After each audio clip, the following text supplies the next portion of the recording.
જો આ paper solution તમે જોઈ લીધું ને તો તમારે આવનારી એક્ઝામમાં 25 થી 50 માર્ક્સ મેક્સિમમ વધી શકે છે।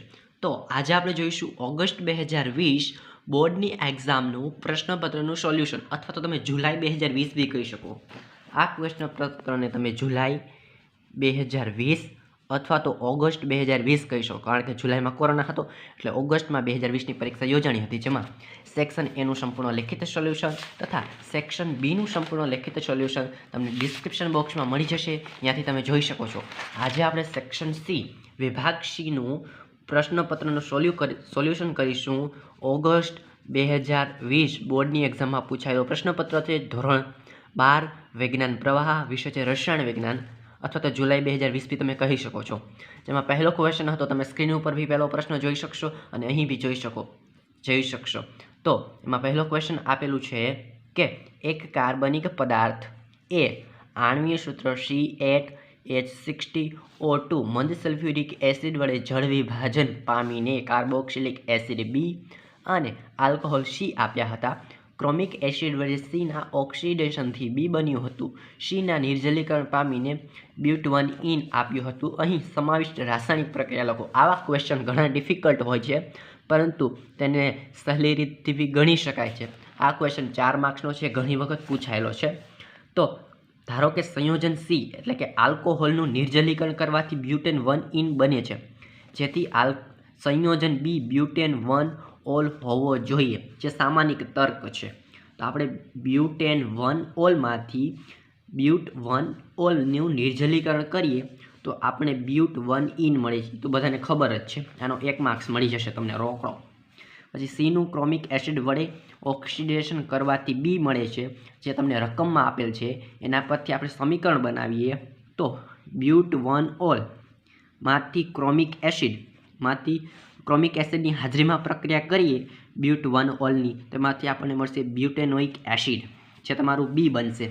એવી જ રીતે સંયોજન એનું મંદ H2SO4 વડે જળ વિભાજન કરવાથી બી બને છે, જે બ્યુટેનોઇક એસિડ, અને સી બને છે, જે આલ્કોહોલ CH3CH2CH2OH છે। આથી સંયોજન એ એસિડ બી અને આલ્કોહોલ સીનું એસ્ટર હોય તે નીચે મુજબ હશે।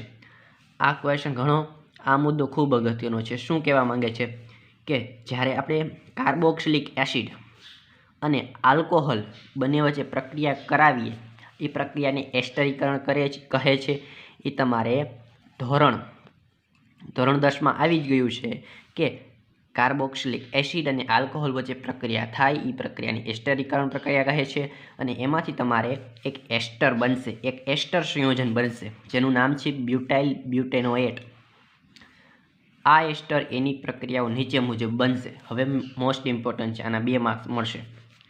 જ્યારે બ્યુટાઇલ બ્યુટેનોએટને મંદ H2SO4 વડે જળ વિભાજન કરીએ તો આપણે બ્યુટેન1 ઓલ મળશે અને બ્યુટેનોઇક એસિડ મળશે।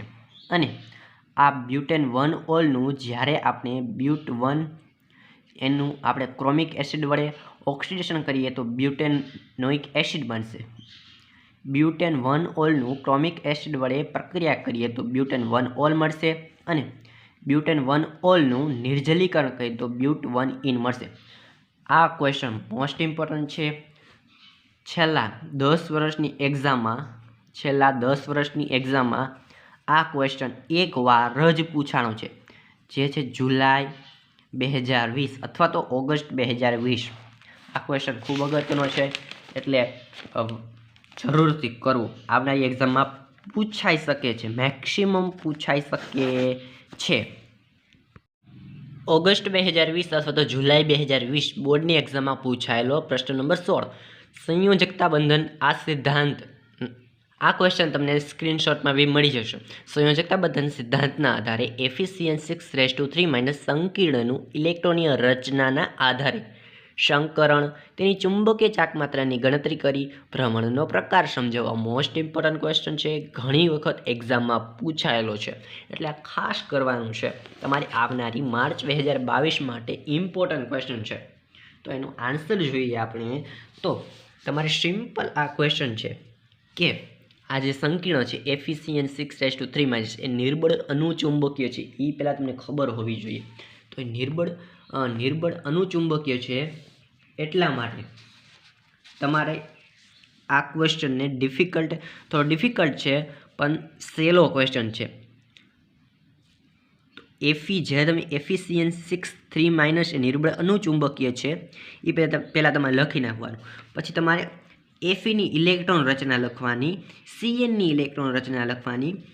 Fe+3નો ઓક્સિડેશન આંક +3 છે, એ તો બધાને ખબર છે કારણ કે +3 ઉપર આપેલ જ છે. પછી આ રીતે તમારે સંકરણનો 1 માર્ક્સ મળશે. D2sp3 સંકરણનો 1 marks. પછી ઇલેક્ટ્રોન રચનાનો 1 માર્ક્સ. પછી ભ્રમણ કયો હશે, આમાં ભ્રમણનો પ્રકાર કયો છે એ મોસ્ટ ઇમ્પોર્ટન્ટ છે. ભ્રમણનો પ્રકાર છે વામ ભ્રમણીય અથવા તો દક્ષિણ ભ્રમણીય. કયો પ્રકાર છે એનો 1 માર્ક્સ મળશે અને છેલ્લે સમજૂતીનો 1 માર્ક્સ મળશે. એમ 4 માર્ક્સનો આ ક્વેશ્ચન છે. ઘણી વખત એક્ઝામમાં પૂછાયેલો છે. જે તમારે ટેક્સ્ટ બુકનો લખાણ સંબંધિત પ્રશ્ન છે 9.7 ટેક્સ્ટ બુકમાં તમારે આપેલ જ છે, જેનું સોલ્યુશન આ મુજબ રહેશે. ઘણી વખત આ ક્વેશ્ચન પૂછાયેલું છે એટલે આ ખાસ કરવું, ખાસ.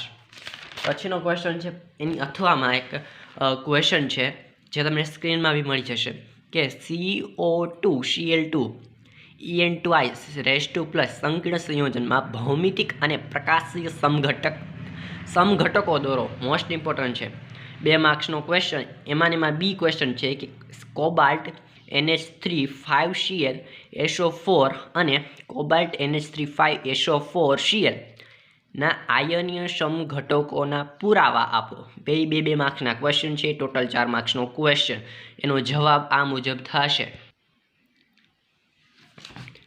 તો આ ક્વેશ્ચન પૂછાણો હતો સ્વાધ્યાયનો 11મો દાખલો. એમાં પહેલો ક્વેશ્ચન કે નીચેના બંધનના સમઘટકો ભૌમિતિક અને પ્રકાશીય સમઘટકો દર્શાવો. એ બોર્ડની એક્ઝામમાં પૂછાયેલો છે. જેમાં પહેલો જ ક્વેશ્ચન પૂછાણો છે કોબાલ્ટ Cl2 En2 જેનું તમારે આન્સર આવશે આ મુજબ. આ ભૌમિતિક સમઘટક દોરવાના છે. પ્રકાશીય સમઘટકનો 1 માર્ક્સ. એવી જ રીતે આ પ્રકાશીય સમઘટક અને આ ભૌમિતિક સમઘટકનો 1 માર્ક્સ. બંનેનો 1 માર્ક્સ એટલે 2 માર્ક્સનો ક્વેશ્ચન. એવી જ રીતે બીજો ક્વેશ્ચન છે કે કોબાલ્ટ NH3 5Cl એ બે આયનીય સમઘટકો છે, એના પુરાવા આપો. તો એનો જવાબ આવશે સિમ્પલ. તમારા કોન્સેપ્ટ આધારિત આ ક્વેશ્ચન છે, જેમાં તમારે સહેલાઈથી આ બે સંકીર્ણોમાં તમે રકમમાં આપેલા જ છે, જેમાં આ બેનું સ્થાનની અદલી બદલી થાય છે. એટલે કે આયનીય સમઘટકતા દર્શાવે છે. સિમ્પલ ક્વેશ્ચન છે. આયનીય સમઘટકતા દર્શાવે છે એ એના પુરાવા, કારણ કે બંનેમાં એકબીજાનું ટ્રાન્સફેર થાય છે. SO4 અહીંયા આવી ગયું, Cl અહીંયા આવી ગયું. આ ક્વેશ્ચન એકવાર જ પૂછાયેલું છે, પરંતુ આવનારી એક્ઝામમાં પૂછાઈ શકે છે, એટલે આ તમારે ટેક્સ્ટ બુકમાંથી ખાસ કરવું. ઘણી વખત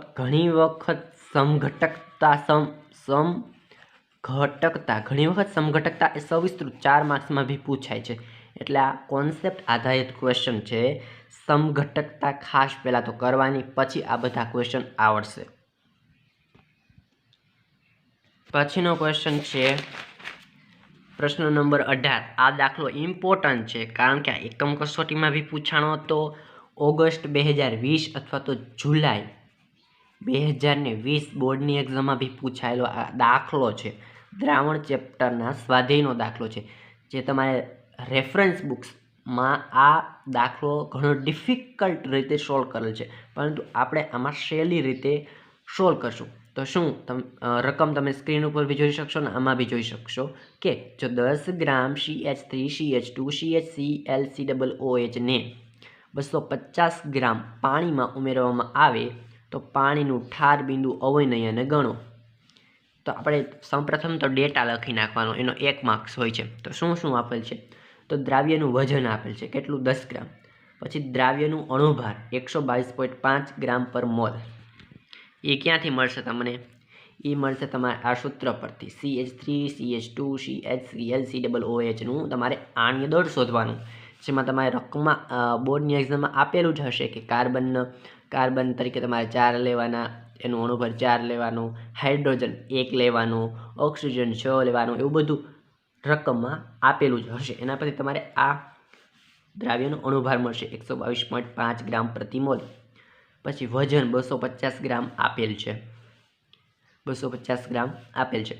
એના પર સિમ્પલ તમારે દ્રાવણની મોલાલિટી શોધી નાખવાની। તો મોલાલિટીનું સૂત્ર થશે દ્રાવ્યનું વજનના છેદમાં અણુભાર એના છેદમાં દ્રાવ્યનું વજન, દ્રાવકનું વજન।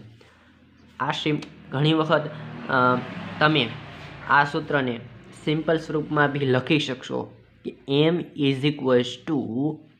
દ્રાવ્યનું વજન, જેને આપણે W કહી દઈએ, W/ અણુભાર, અણુભારને આપણે M કહી દઈએ એના છેદમાં દ્રાવકનું વજન, એટલે કે WT બી કહી શકાય। તમારી રીતે તમે ગમે તેવું સૂત્ર બનાવી શકો છો સંજ્ઞા મુજબ જ પણ। તો દ્રાવ્યનું વજન રકમમાં આપેલ છે 10, અણુભાર 1000, અણુભાર 122.5 અને દ્રાવકનું વજન 250, જેને કિલોગ્રામમાં આપણે કન્વર્ટ કરીએ તો 1000 વડે ગુણવા પડે, એ તો બધાને ખબર જ છે। એના પરથી સિમ્પલ સૂત્રનો ઉપયોગ કરશો ને તો તમારો જવાબ મોલાલિટીમાં મળી જશે। કેટલો મળશે? 0.3264 મોલલ।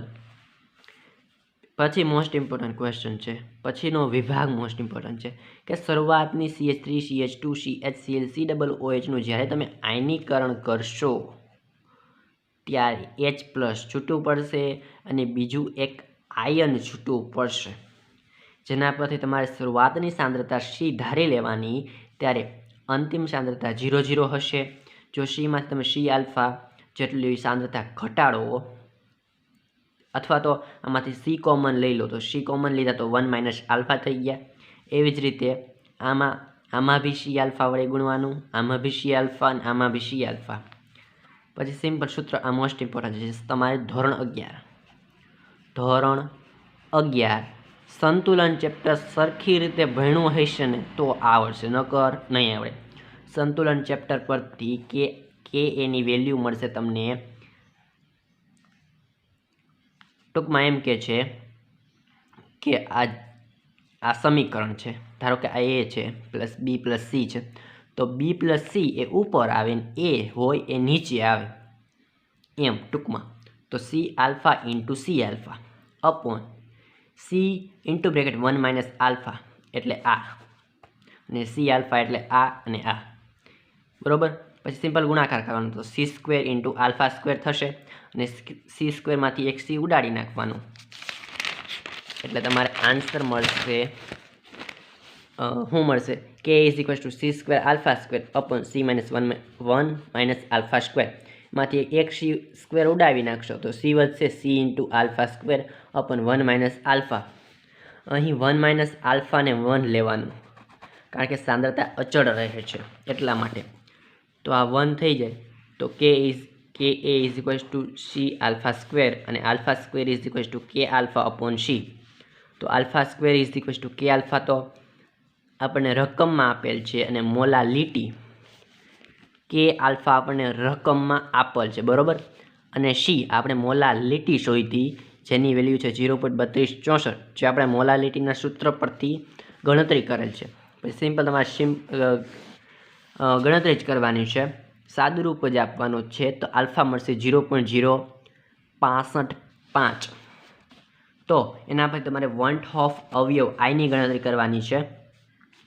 તો શરૂઆતમાં તમારે આયનીકરણ કરવાનું, આયનીકરણમાં પહેલા મોલ હશે 1 અને અંતિમ મોલ હશે 0। જ્યારે આલ્ફા બાદ કરશો તો 1 - α, ત્યારે આલ્ફાનો વધારો થશે, અહીંયા બાદ થશે તો અહીંયા વધારો થશે, α × α। તો વિયોજન પછી સંતુલનના કુલ મોલ 1 - α પ્લસ આલ્ફા ટોટલ, એટલે કે આ બધાનો સરવાળો 1 - α પ્લસ આલ્ફા પ્લસ આલ્ફા। તો વિયોજન પછી સંતુલનના કુલ મોલ થશે, આલ્ફા કેન્સલ, 1 પ્લસ આલ્ફા। તો આઈની વેલ્યુ, આઈ એટલે વોન્ટ ઓફ અવયવનું સૂત્ર મેળવવાનું, જેનો અડધો માર્ક્સ કે વિયોજન પછીના કુલ મોલના છેદમાં શરૂઆતના મોલ। તો વિયોજન પછીના કુલ મોલ આપણે શોધ્યા 1 પ્લસ આલ્ફા અને શરૂઆતના મોલ તો એક જ હોય, તો આઈ મળશે આપણે 1 પ્લસ આલ્ફા। તો I = 1 પ્લસ આલ્ફાની વેલ્યુ આપણે અહીંયા શોધી, કેટલી મળ્યા? આલ્ફા કેટલા મળ્યા? 0.0555, આલ્ફા મળ્યા 0.0555, બંનેનો સરવાળો કરીએ તો આપણને I વિયોજન અંશ મળશે 1.0555 એના પરથી તમારે ડેલ્ટા TF શોધવાના. એમાં સિમ્પલ સૂત્ર જ મેળવાનું છે કે delta TF is equals to I into KF into M. બધી કિંમત આપેલી જ છે. આઈની વેલ્યુ આપણે હમણાં ગોઈતી, KF રકમમાં આપેલ છે, મોલાલિટી બી આપણે અગાઉ શોધી લીધી છે.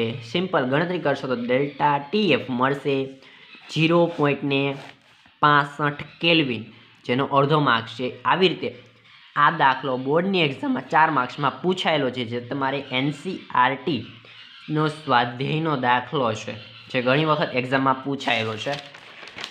પછી હજી 2 ક્વેશ્ચન બાકી છે, જેમાં પહેલો ક્વેશ્ચન છે પ્રશ્ન નંબર 17 કે લોખંડનું ક્ષારણ વીજ રાસાયણિક પ્રક્રિયાના આધારે સમજાવો. લોખંડનું ક્ષારણ સમજાવો મોસ્ટ ઇમ્પોર્ટન્ટ ક્વેશ્ચન છે, જેનો આન્સર આપણે જોઈએ. 4 માર્ક્સનો ક્વેશ્ચન, લોખંડનું ક્ષારણ વીજ રાસાયણિક પ્રક્રિયાના આધારે સમજાવો. મોસ્ટ ઇમ્પોર્ટન્ટ ક્વેશ્ચન છે, જેમાં તમારે સિમ્પલ રાસાયણિક સમીકરણ જ લખવાના છે, જેમાં તમારે લોખંડનું ઓક્સિડેશન કેવી રીતે થાય એ લખવાનું, લોખંડનું રિડક્શન કેવી રીતે થાય એ લખવાનું. માત્ર રાસાયણિક સમીકરણ જ લખવાના છે, જે તમને ટેક્સ્ટ બુકમાં આપેલું જ છે, જે ઘણું ઇમ્પોર્ટન્ટ છે અને ઘણી વખત MCQમાં પૂછાય છે. લોખંડના કાટનું સૂત્ર, લોખંડના કાટનું સૂત્ર ઘણી વખત MCQમાં પૂછાય છે, જેનું સૂત્ર થશે Fe2O3 × XH. પ્રશ્ન નંબર 17 લોખંડનું ક્ષારણ, એમાં બી ક્વેશ્ચન છે, વાહકતા અને અવરોધકતાના SI એકમ લખો. જે બી ઘણી વખત MCQમાં બી પૂછાય છે, બોર્ડની એક્ઝામમાં બી પૂછાયેલો આ ક્વેશ્ચન છે, જેમાં તમારે વાહકતાનો SI એકમ થશે S પ્રતિ મીટર અને અવરોધકતાનો એનો વ્યસ્ત થશે, જે તમારી NCERT ટેક્સ્ટ બુકમાં આપેલું છે. તો અહીં આપણે જુલાઈ 2020 અથવા તો ઓગસ્ટ 2020 બોર્ડના પ્રશ્નપત્રનું સંપૂર્ણ લેખિત સોલ્યુશન જોઈ ગયેલ છે. વિડીયો ગમ્યો હોય તો વિડીયોને લાઇક કરી દેજો, તમારા મિત્રો સુધી શેર કરી દેજો. આજે આપણે ઓગસ્ટ 2020 અથવા તો જુલાઈ 2020ના બોર્ડના એક્ઝામનું પાર્ટ બી સંપૂર્ણ લેખિત સોલ્યુશન જોઈ ગયેલ છે. તો વિડીયોને લાઇક, ચેનલને સબસ્ક્રાઈબ અને બેલ આઇકનને ઓન કરી દેજો. આગળ તમારે કયા વિડીયો જોઈએ છે એ તમારે કોમેન્ટ બોક્સમાં કોમેન્ટ કરવાની છે. જય હિન્દ, જય ભારત, જય જય ગરવી ગુજરાત.